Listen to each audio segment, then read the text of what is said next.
Do I? Okay, good. After we've established that I am as professional as it can be. How are you?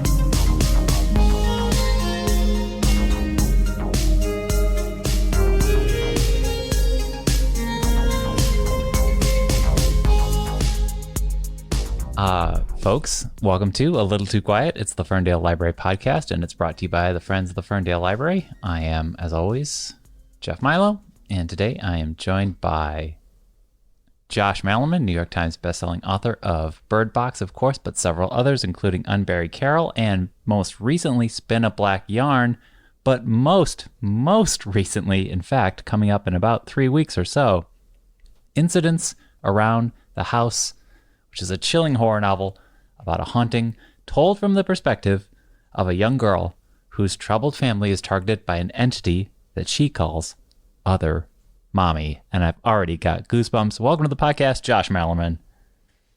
I'm so excited to be here because you and I have talked about every single book along the way. And I don't know what it is in the life of an artist and the arc of an artist's career where certain books feel like a rejuvenation or a return, or you've gone like the full cycle. I don't know what it is or why. Yeah. But this one feels like that. So to be talking to you right now feels like, and we're doing it, and we're still doing it, and this has happened, and it's a great feeling. So thank you, and hello. Well, yes, and hello. And so a couple of things off the bat is that this podcast has almost been, well, I guess this podcast has been in existence for 4.5 years now, and Josh was our very first guest way back in January of 2020.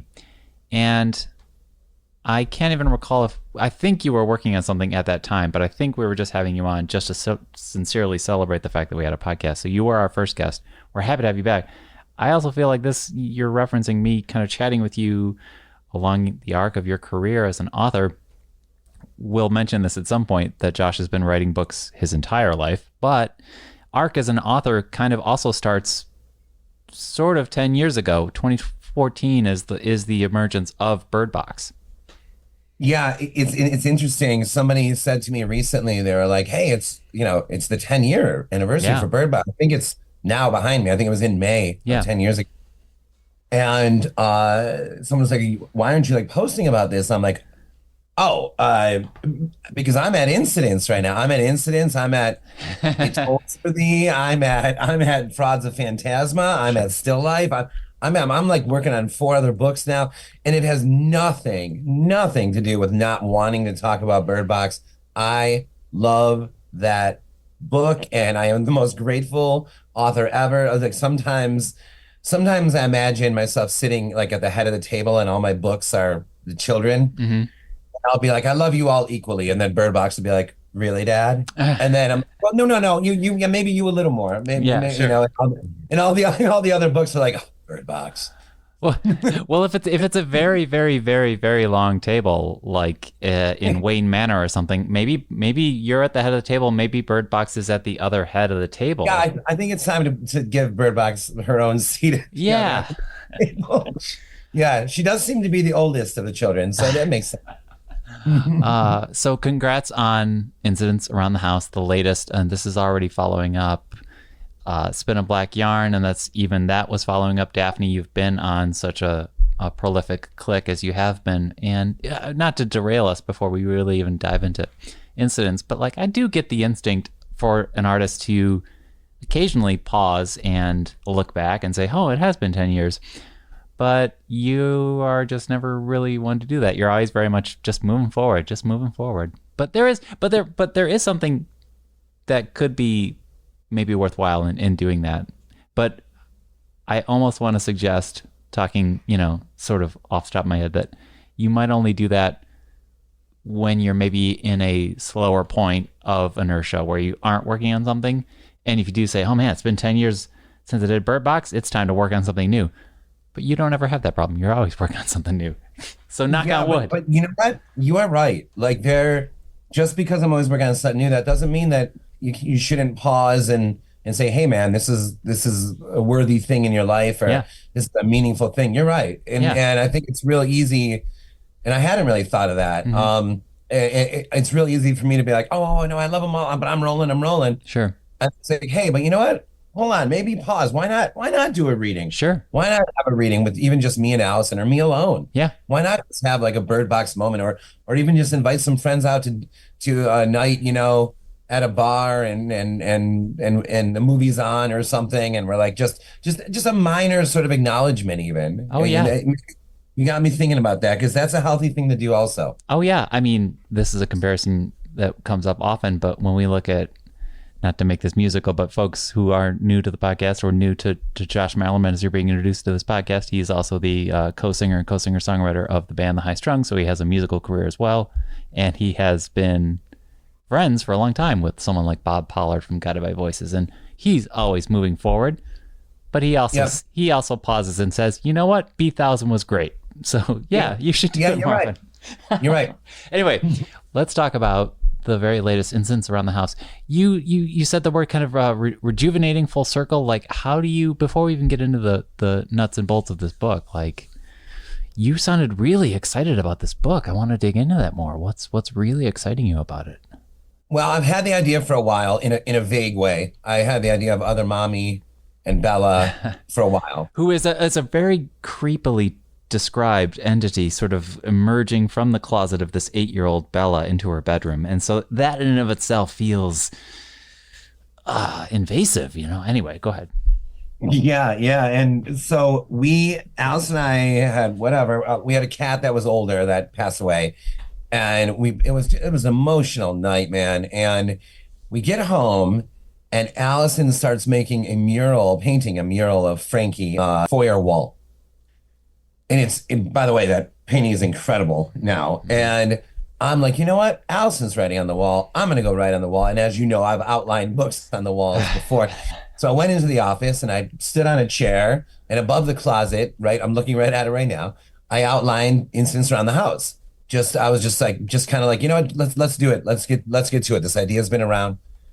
I think I started writing it like a few days later, not even. Mm-hmm. And incidents for me, something happened with it where, as you know, I listen to horror movie soundtracks for every novel I write. And it's a great thing, because I'll be like, it's kind of on repeat. I'll listen to like Danny Elfman's The Wolfman or whatever, like over and over, and Creepshow and The Shining. I even listened to Bird Box when I wrote Mallory. Mm-hmm. It's an exciting thing.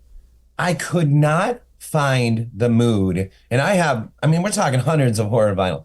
I could not find the mood. And I was like, you know what, Josh, have you ever written to just silence before? And I'm like, oh boy, because in the early days, it was in a van with the boys while they're listening to like Black Sabbath and the Grateful Dead, right? Mm-hmm. And so I was like, let's try it. And so, wow, Jeff, man, a dark house, 10 at night, cats kind of moving, slithering in the rest of the house. Sure. That was the only sound going on. No music, no nothing. And I feel like that silence is in the book. Oh, yeah. And I early on while writing, I felt this sort of cold wind in the book.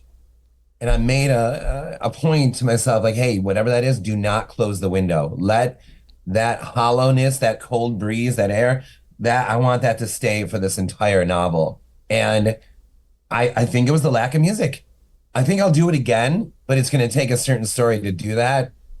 But that was might not sound like a landmark moment to a listener, but for someone who's written 40 novels, mm-hmm. to decide, hey, this one, silence, was a novel thing. Yeah, I think that I can't resist asking about the rhythm of any writing, and your writing has a rhythm to it, and I mean that simply as some sentences simply will be short because they have a certain cadence to them, or some will flourish and go on, and kind of those sentences are like solos. So there's like a musicality to writing that I have to imagine that the soundtracks that you had been listening to the other 39 books maybe infused a little bit, but it's almost like you can play without the metronome now or something. Yeah, no, it was scary. Mm-hmm. There were moments I had to get up and go find Allison in the house, I mean, other mommy's scary, man. And Well, there were moments where I had to get up and like leave the office, and I sure. went and found Allison, and I'm like, "Hey, how you doing?" Right. And she's like, Are you scared right now? Did you freak yourself?" I'm like, "No, no, no, no. I was sincerely just wondering what you're doing. Hey, just want to be near you." Which is you would imagine someone who would like maybe be down if you're in the basement and you're watching a scary movie, you might go upstairs and just sit next to mom and dad because the scary movie that you voluntarily watched did scare you, but you out of your own mind voluntarily scared yourself and you had to walk away. So, but let's lay it down. Bella is an 8-year-old. She's got a bedroom. She's got a loving mom and dad. And this other mommy entity is sort of friendly at first, even though she's kind of deformed or at least not looking right. Looking like maybe a face might look like in a dream where the pieces aren't all there but it's kind of a nightmare. Yeah, that's right. Yeah. But Mother Mommy is kind of friendly at first. And then, not to tell the folks all about your book, but eventually she starts asking Bella, who's only 8, this question: can I go inside your heart? And this is unsettling, and Bella doesn't know what to say at first. And maybe we'll stop there before I reveal more of the plot, but I think this is where I should clarify that this book is told, if I should emphasize, because I did mention, I should emphasize, it's told from the perspective of the 8-year-old. And in an 8-year-old's voice, can you talk about getting into that and arranging that? Well, I finally found a narrative voice that matched my vocabulary. Okay, the very first line on the outline on the wall behind this screen says, well, at the time, I'll just change it for this. Can an 8-year-old narrate an entire novel without him or her being unreliable? So one of the tenets, one of the pillars of the book was, hey, we believe her. Like, this isn't us as readers, we're not like, is this like her imagination? No, no, no, no, no, no. And maybe it's a tiny bit of a spoiler, but it happens very soon. Everyone else sees other mommy too. So those were sort of the pillars of the book, coupled with nobody knows what to do. Meaning, if I had entered my daughter's bedroom, I don't have a daughter, but we don't have kids, but anyway, if I'd entered my daughter's bedroom and saw other mommies sitting on the end of the bed, I do not know what I would have done. I mean, anything short of like attacking the thing, I don't know what else I would have done. And that, while I don't look for realism in art at all, especially not for myself, for some reason, I wanted everyone in this book to react as realistically as they would to this thing. In other words, nobody knows. Not family, friends, grandma, acquaintances, ghost hunters, occultists, religion, police. Nobody knows what to do, let alone mommy and daddo. And so it's not a matter of Bella knowing or having a better idea than anyone else.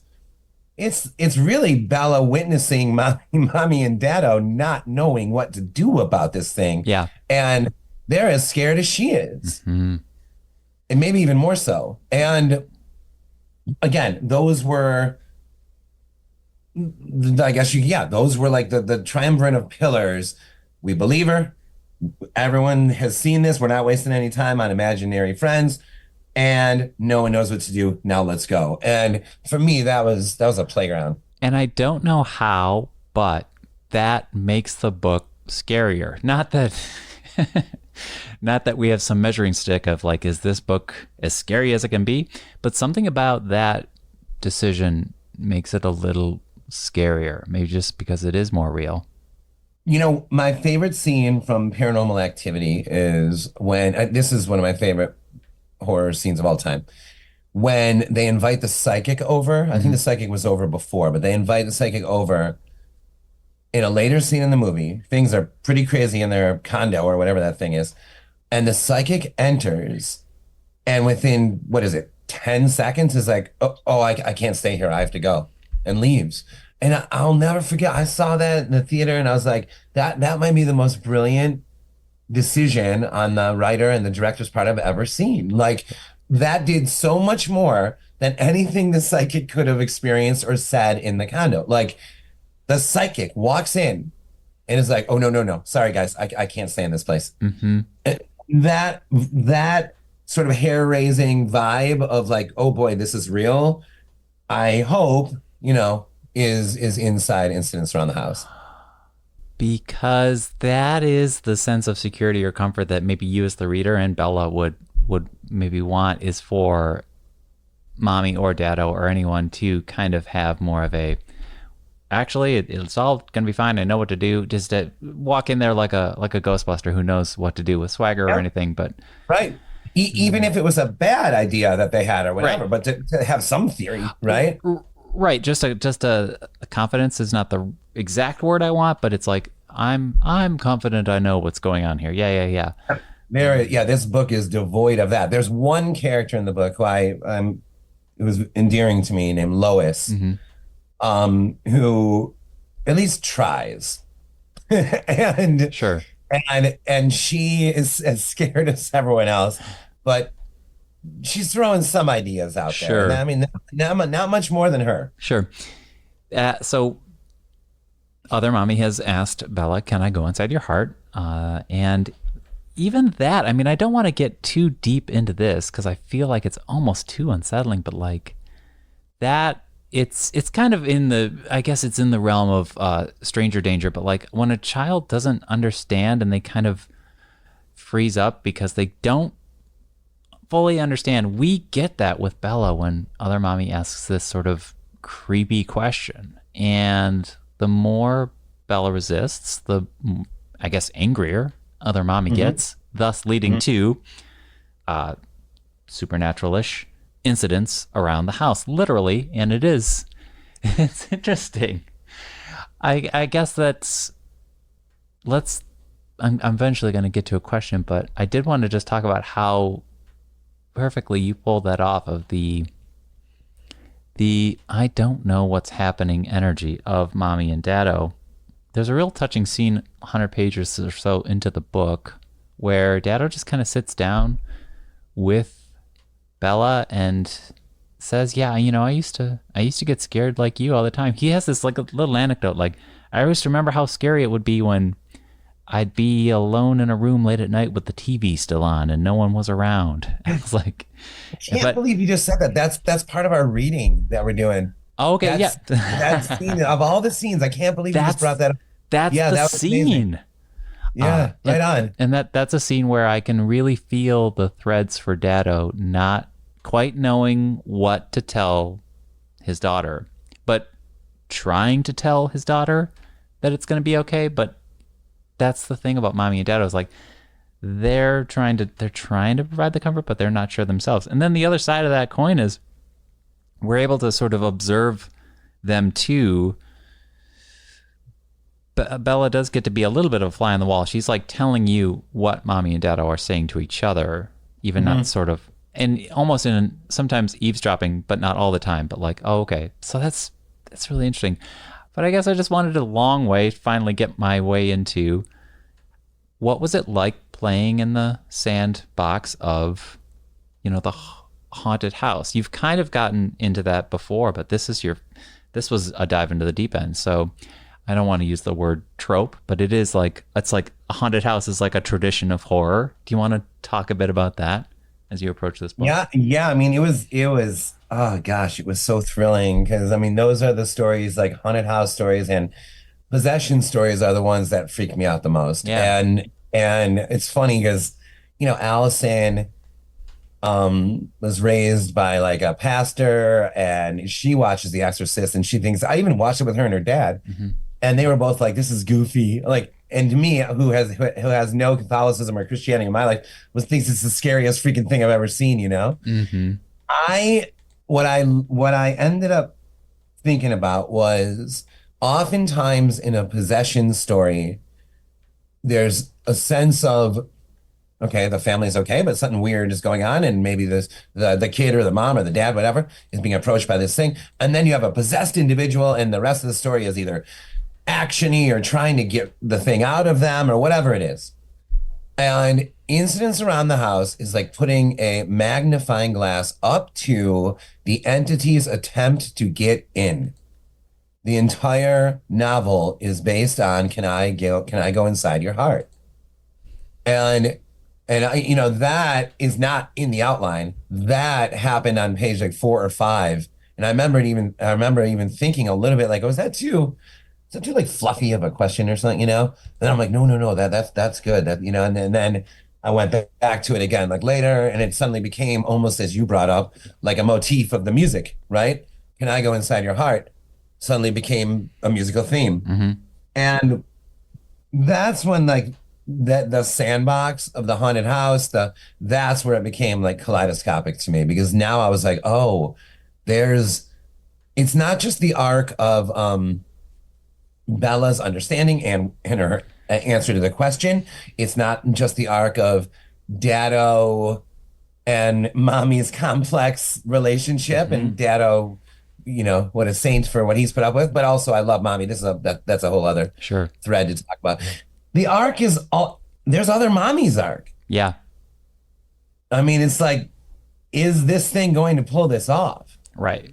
And that is when things became thrilling for me. Yeah.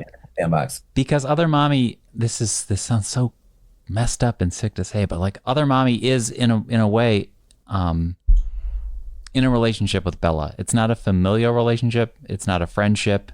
It could be adversarial, but like as Bella grows through the book, of course, Other Mommy's going to grow through the book. It's super creepy. I mean, sounds like an odd thing to say, but my favorite line in the book is when I think they're at Dan and Amanda's. So again, this is fairly early. Mm-hmm.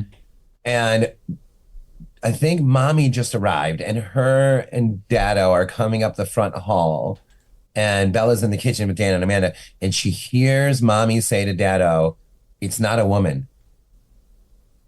And at that moment, when you're like, oh, wait, this thing that Bela calls Other Mommy, it's not a woman. And what Mommy is saying without saying it is, it's also not a man. It's right. that is not a person that right. I saw on the end of Bella's bed. And that's the moment where you almost can imagine going back to the scene where Mommy enters Bella's bedroom. And like, then you think again, what was at the end of that bed? Right. And what has Bela been talking to? And what is asking to go into her heart? And what is she in this relationship with? What is this? Mm-hmm. And so that line for me, these 3 or 4 words was like sets up the entire like that's the whole like tent pole. Sure.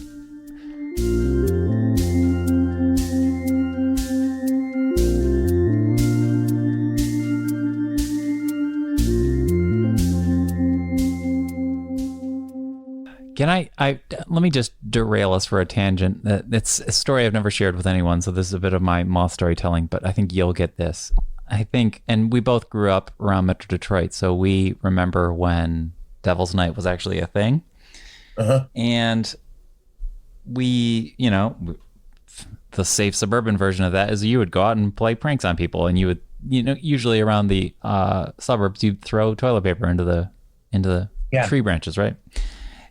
And I remember we had family members who really got us once. We didn't know it was family at the time, but we went out to prank their house. And then we returned to our house. And this is a house story. And we came up to our house in the driveway, and we saw the front of the house, and we chuckled to ourselves. And we were like, aha, they didn't get us, so they must be still at home in bed. And they'll wake up tomorrow and they'll know that we got them. And we go into our house, and then we go into our back kitchen, and we look out our back window, and our entire backyard trees are floating toilet paper, just blowing ghostly in the breeze. And I found that to be incredibly scary, because they had sort of invaded a border of some kind that was like I considered safe. I looked out that back window to my backyard where my playground and my swing set was all my childhood, and so that was my sort of a safe space. And there was something like doubly scary about them getting us, and we didn't find out until later that it was them. So in the moment I was like, who did that anyway? All that to say that that's probably something really powerful about the haunted house tradition.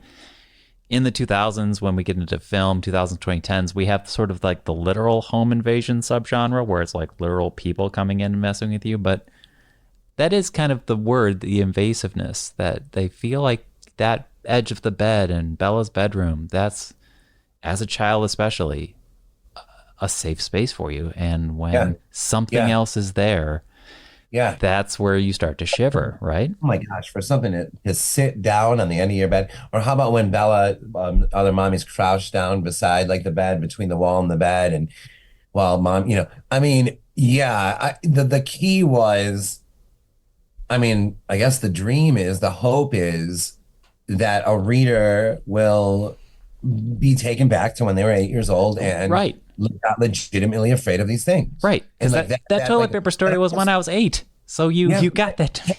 that almost like your body's overheating fear, like Yeah. like paralytically afraid. Yeah. Like literally can't move because you're like, what was that sound from the closet or the hallway or whatever it is? I think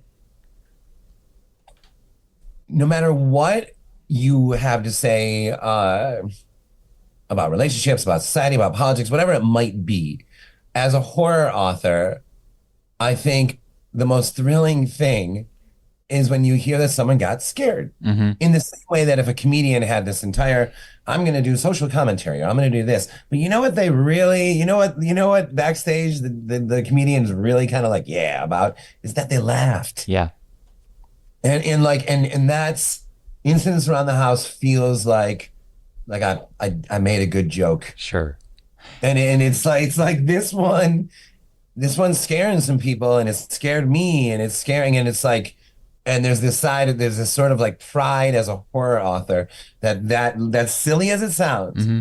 to scare someone is somehow more satisfying Mm-hmm. than even the dado mommy relationship. The how well or not the narrative voice of the 8-year-old was rendered, all these things. The fact that people are getting scared is like, yes. Yeah. So, and I think my favorite thing about this book, the triumph, really is how Mommy and Dado are perhaps deep down still also 8-year-olds themselves who can still tap into that 8-year-old fear. Here, you and I are just waxing, memories about how we would get scared as 8-year-olds.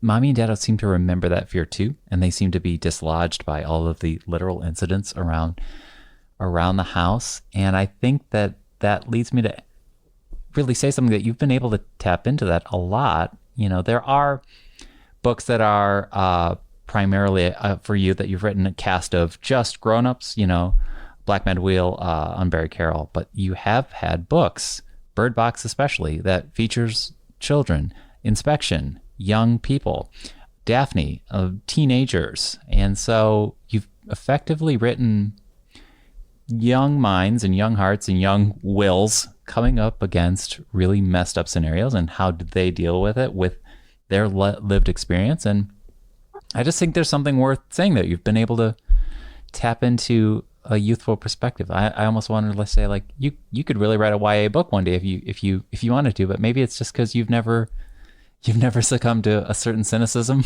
that grown-ups have happened to them. But anyway, well, not a question, but a blanket for you. No, but that is awesome to hear. Well, I think that, it's the reason, and you and I have spoke about this before, I'm pretty sure. It's what I love about the horror genre, is that it's not, it's like there's an arrested development that I cherish about it, that it's not denying adulthood or being a grown-up.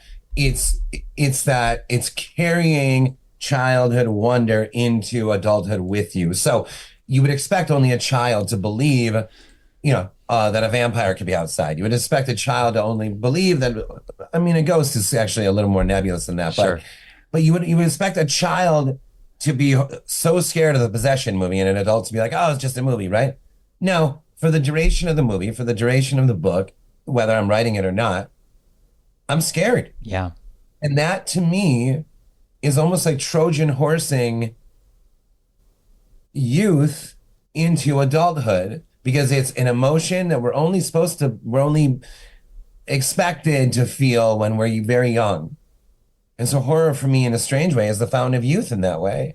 It's like I can still get scared to the point where I got to like rush through the garage when I turn the light off in there. Mm-hmm. I'm still scared to the point where when I'm writing about other mommy at the party and Marcia, I got to go find Allison in the house, and I'm like, hurrying to find her. And that to me, like, that's horror, man. Right. That's, yeah. Right.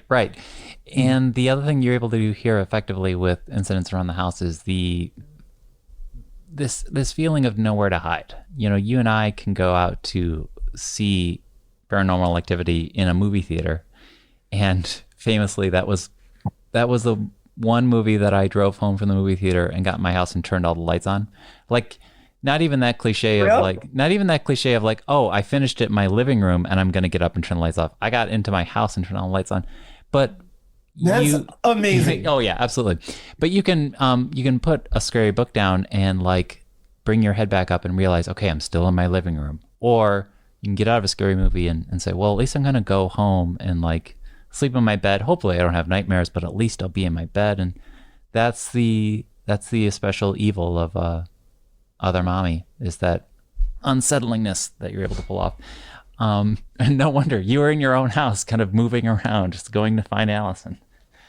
It's but I only say that because there is like really poignant and scary, but also poignant meditations on a house and a home and the security there that you're able to do here from Bela's perspective.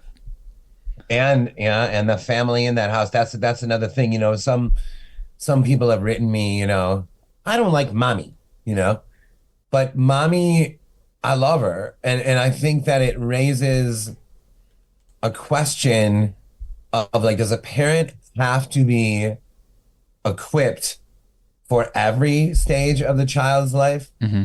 Like, I think mommy will be an unbelievable mom, or would be, however you want to say it, when Bela is a teenager. I think mommy would be an incredible mom when Bella's 30. She's maybe a little out of her league when Bella's 8. Mm-hmm. And I, it just brings up an interesting question. Like, is a parent supposed to be always ready and equipped for every single era their child goes through? And we caught mommy at this moment when maybe she's not exactly ready for this in a general sense, this moment in time. Mm-hmm. Okay. And maybe Dado is. And maybe those roles would reverse given the chance 10 years from now, whatever it might be. And that's an interesting thing to me, because I mean, come on, we're our parents' age now, right? Sure. So it's like, it's an interesting thing to consider. Like, at what phases, I would love to talk to my mom about this. Which phases do you feel like you excelled at as a baby, toddler? Like, where do you feel like you excelled? Do they all feel like one singular experience to you, or were you better at certain phases? I mean, that, speaking of mommies, to bring it back 10-year circle, your first breakout character with Bird Box, Mallory, a mother. That's... Yeah, and inspection is hardcore like that. Yeah, I know, it's an interesting thing. I'm discovering this weird, like, not only that, but it's like those are the books that I'm kind of having the most fun writing. Mm-hmm. I'd almost even put Pearl there because of the mom with the two brothers that go, remember, it's her dad's farm. Mm-hmm. And yeah, there's Spin a Black Yarn, Argyle is the guy, confessing on his deathbed, the father Sure. confessing on his deathbed. And yeah, there's a parental, definitely, like, I'm in a parent phase right now. Maybe that's because I don't have any kids. So then I'm like, oh, I gotta write a book. I'm like trying to like fill that gap in my life or something.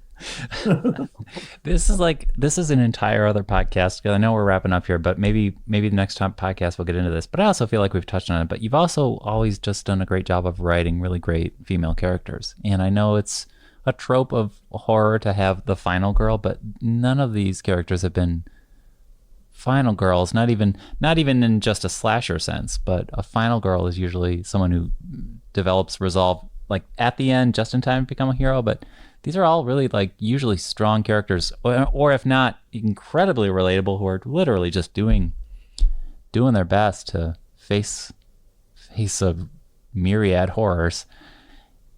And number one, thank you for saying that. That means a lot to me. Yeah. I'm did not set. I mean, remember, Bird Box, the rough draft was written in 06, right? And I didn't know, it's not like I knew any landscape of and for whatever reason, I've just felt, for the most part, I have felt more comfortable there. Mm-hmm.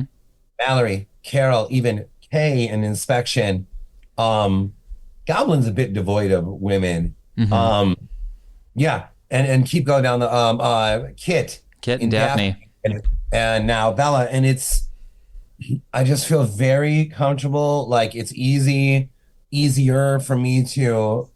I just like relate more to not the female mind in out in the greater world, but at least the female mind in the world of my own books. I Absolutely. just relate to that, whatever that is. And Mallory is the ultimate example of that for me. Yeah. But emphasis Yeah. on mind because you've been able to bring us inside their minds.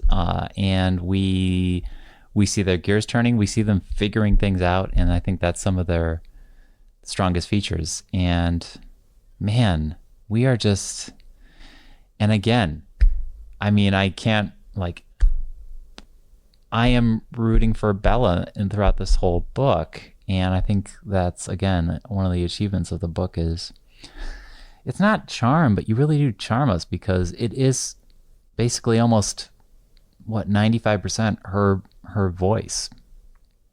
Yeah. And Props or kudos or whatever to Del Rey for not resisting the formatting. Yeah. A reader, I'm sorry, a listener to the show, the book is formatted in a slightly odd way. It's not that strange, but no quotation marks when people are talking. But it's obvious when someone's talking, there's like the space for them to be talking and stuff. But the reason for that was not quite so literally, but I mean, if an 8-year-old is telling you a story, it stands to reason it would look a little different. Yeah. And I gave that, rough draft to Del Rey, and that was never brought up. No, no. It was never, hey Josh, are you sure you want to do this? Or this could be weird for readers. They never, nope. They were like, this is the style of the book. So props to Del Rey for just walking hand in hand with that element of it. Yeah, I actually really love the layout. And I think that by page 5, you kind of are into it. You've got it going. Yeah, so, it's not confusing after And so I think actually no. So this podcast is going to come out for listeners to hear in time for an upcoming event, which features a theater troupe known as Wow Town. I believe you guys are going to be at Ant Hall on June 23rd. Yeah, I cannot wait, man. We've done theatrical readings of almost all the books so far, almost all the releases. This is the first one we're doing that's a couple days before the release, which is interesting because books typically come out on a Tuesday, books and albums. Yeah. And Del Rey said to me, like, hey, Josh, you can use the weekend. Like, we'll send books early, Oh, that's awesome. And I was like, oh, okay. And so, yeah, Ant Hall, Wow Town consists of about 8 of us. There's a few thespians now in the group. And hold on, there's a few like real actors in the group. Allison is working on some serious props. Christy Billings will be narrating, playing the part of Bella. And an element that is absolutely phenomenal is Jim Byrne has scored the entire reading. Not just, we've had readings where he's played a song or two, and those in and of themselves are peak moments of the show. He has scored the entire reading from the introduction to the end. And he's even working on, I think he's almost done recording like an album version of that.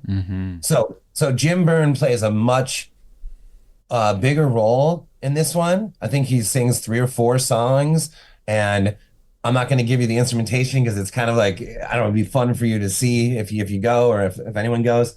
But to me, that's the ultimate theatrical change from just me at a podium, because to go from me at a podium to a bunch of us reading is still a reading, even though it's more interesting. But you had the soundtrack live by Jim, and that's just, the whole thing is now reached another place. So, and also Ant Hall. Yeah. So really, really excited. Excellent. Well, again, congrats on the latest book, Incidents Around the House. And Josh, thanks again for joining us on this podcast. No, man. Yeah, thank you. This is like the greatest thing. And I think you're only like the 3rd or 4th human being I've talked to about this book. So if I seemed a little unsure exactly how to respond, maybe that's good. Maybe that's actually refreshing versus knowing exactly what to say about Carol or Bird Box, but I'm still finding my feet in how to talk about this book. So thanks for giving me the chance. But of course, Josh Malerman is New York Times bestselling author of Bird Box. There are several other books out there in the world. Spin a Black Yarn, Daphne, Pearl, we all mentioned here. So many more. Unburied Carol, and the library carries, I believe, all of them. And more info in the show notes about the upcoming live reading and sort of, we can call it sort of the soft book launch, right, Josh? Yep. June 23rd at Ant Hall. And we'll link to Josh's website, of course. So you at home, a literal chiller for your summer, a summer chiller. What better time? Take your book to the beach and freak yourself out with a haunted house story called Incidents Around the House. Thanks, folks at home, for listening to another episode of A Little Too Quiet. It's the Ferndale Library Podcast, and it's brought to you by the Friends of the Ferndale Library. John Duffy gives us music to open and close each episode, and if you want to find out more information about supporting this podcast, go to ferndalefriends.org. Remember, you could also rate, review, and subscribe, and leave a positive review. It would help us find more listeners. We'll be back again next week. Thanks for listening.